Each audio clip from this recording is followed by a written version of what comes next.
Hi, this is Tim McClendon. I've been asked to speak with you today through this video about some of the different technology that churches may want to use during this national crisis we're having with the coronavirus. My role over the last 15 years with churches has been to help staffs and especially IT departments work with engagement, both with how membership engages with you and how you engage ultimately with the membership. Like you, probably this week, making videos and live streaming with your congregation. This is awkward for me. I'm typically around in a round table with feedback and going back and forth with people. But my hope today is that ultimately I can start a conversation that will help you get those creative juices going so that you can ultimately start reaching your congregation. It amazes me over this past 15 years as I've sat with and listened to and been a part of thousands of churches, how God has always put the right person in the right place. And I know for sure that you're the right person to be handling this situation right now, that you are the right, most unique person for your town. And so I'm excited to see what God is going to do in your church and in your life through this crisis. I really believe that every aspect of your church is going to continue no matter how long this lasts. You're just going to end up doing it in a different way.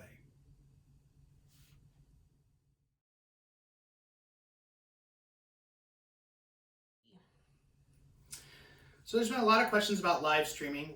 For the most part, I think everyone either had to do some sort of live streaming for either the first time or it was the first time pretty much everyone in the congregation was watching.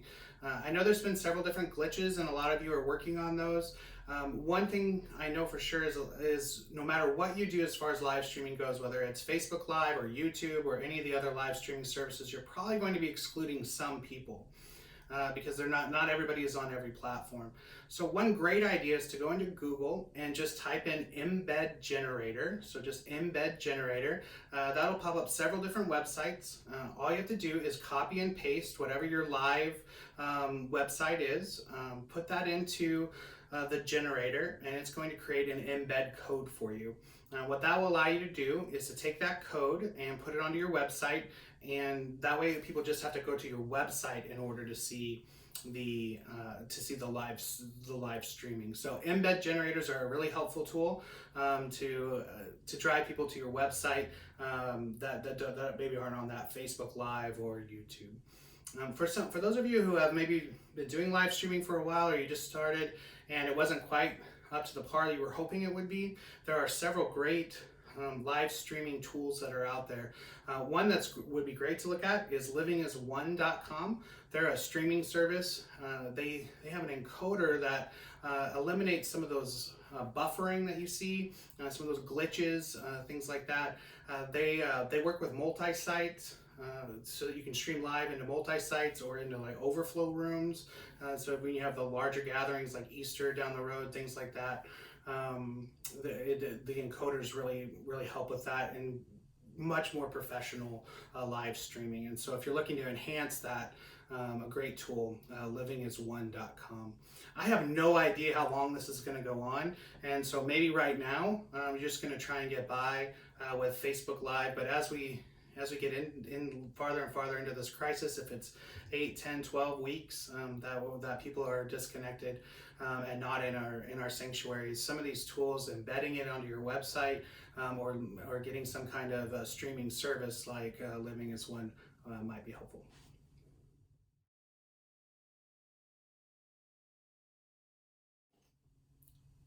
Beyond the live streaming large gathering services, how are we going to continue as a church the small group, the community that we feel and experience at the church level? I know for me, I have a 15-year-old daughter, a 4-year-old daughter. My wife and I have really great friends at church and small group, and we miss it already. We miss that interaction. We miss the encouragement we get from them. And as we've sort of sat at home and started to miss those things, we've sort of started to fill in the gaps with other things. Our Facebook friends, honestly, watching cable news to see what disaster is coming up next. And so we're slowly, in a sense, pulling away from that community of church and finding other community. So I think the church needs to get very creative right now in finding ways to still bring together the body in community. One of the great ways that I've seen that discussed here recently is a software called Zoom. It's zoom.us is their website, and it's similar to other software like GoToMeeting or WebEx. And basically what it is it's a meeting software that allows a large or small group of people to meet in online. You can use your laptop, your computer, your iPad. It uses the camera that's built into those pieces of hardware, so everyone can see each other, they can talk, they can chat within the meeting as well. It has a moderator, so they can mute certain people so that one person can talk at once and unmute people, and so there's some controls there as well. One of the unique things about Zoom, though, some of my friends over at missionspathways.com in one of their blog posts wrote about how you can, with Zoom, you can actually have a large group meeting, say like a Sunday school class, and towards the end of that class, you can pre-put people into smaller breakout groups. And move people out of the larger group and into those small groups. So basically we're all in a Sunday school class, and the Sunday school teacher has taught the class, and we're finished now with that particular piece, and we're going to click a button and it's going to move all of us into these smaller groups of like 6 people, and we could maybe have like a discussion about the Sunday school class or a prayer time, just have that little bit of that smaller community as well. So zoom.us is a great way to continue to have that sense of community, especially for those adult classes, small groups, things like that. Zoom.us and missionpathways.com is where the blog is posted on there. Zoom can also be used for youth groups as well. I mean, you could have a youth night on there as well. Although I think for youth, you've got to get a little crazier. I know several churches who have had video contests where the craziest video, where they've asked their teens to post some videos, and they allow their other teens to go in and vote on what's the craziest video. I saw a great idea from a children's ministry at Bible Baptist in Wilmington. He did a scavenger hunt, and so my 4-year-old daughter did it. We found 15 things around our house, and posted the picture of her and the 15 things, and she got to see some of the other kids from her class, and it was just nice for her to see some of the other kids, and that gave her a sense of community, that sense of she's, that this is her church and these are the kids in her church, and a really smart idea of community. And I think that as this continues to happen, as these great ideas are put out there, I think we need to continue to share those with other churches as well, because these are just the first few days. These great ideas are coming out about how to continue to have community. I think sometimes we think, well, maybe this is all going to blow over, maybe it's not going to go on as long as we think, but if we don't do community, if we don't continue to do church in a different way during this time, I know as a member myself, I'm going to find another way. I'm going to find another community during this time. Another thing I really like is something called BombBomb, just like a bomb, just bombbomb.com. And it's an email service that actually allows you to embed a video instead of typing words into an email. So instead of sending an email that says, I'm praying for you, or I'm thinking about you, or I heard that you're sick, or whatever email you're going to send out, you can just make a short video right from your computer. It doesn't have to be professional, it just has to be personal. It embeds it real quickly into the email. You send it off to them. And it's just that one extra personal little piece of touch. You can do that in mass to your congregation, or you can do it one-on-one. You can also make those videos directly from your phone. So if you're at your house or you're in your car and you just and you think, I'm going to send an email to someone, and instead of typing that out, you can actually send them a video. Just something during this time that's just a little bit more personal.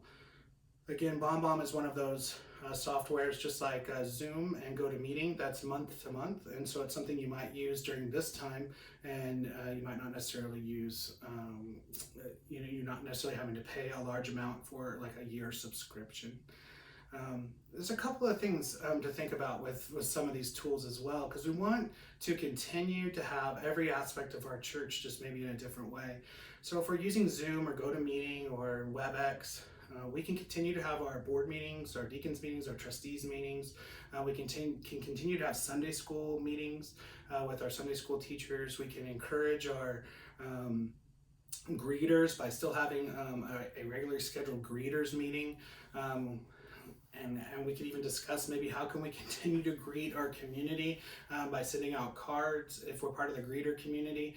Whatever regularly scheduled thing that you are going to be doing, let's try and have as much of that as we possibly can. And using some of this technology, we can actually do that. Let's just try and do it in a different way. I understand that there may be some things that you find that you're not able to do, but let's encourage our people to continue to be in community even if we're in quarantine. There's just a couple of reminders as we think about community and reaching out to people through technology.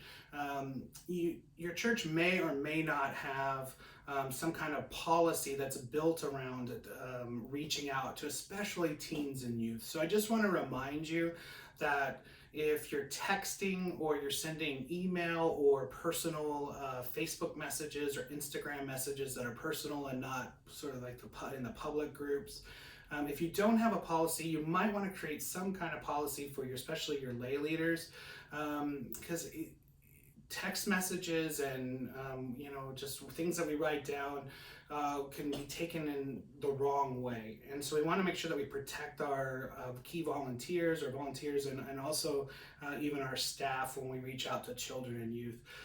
So the best policy is just like when we're at church, that there's 2 people in a room.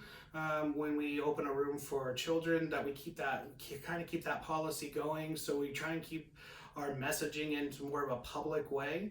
Kind of keep the parents in the loop. If we're texting kids, you might want to text their parents, who would then pass that message on. And with the youth, you might want to do a group text where you have 2 leaders in on the text, even if you're only texting, if you're texting directly to a kid. Whatever your policy is, just protect yourself and just think that through, and just make sure that you're protecting both your children, teens, and your volunteers and workers.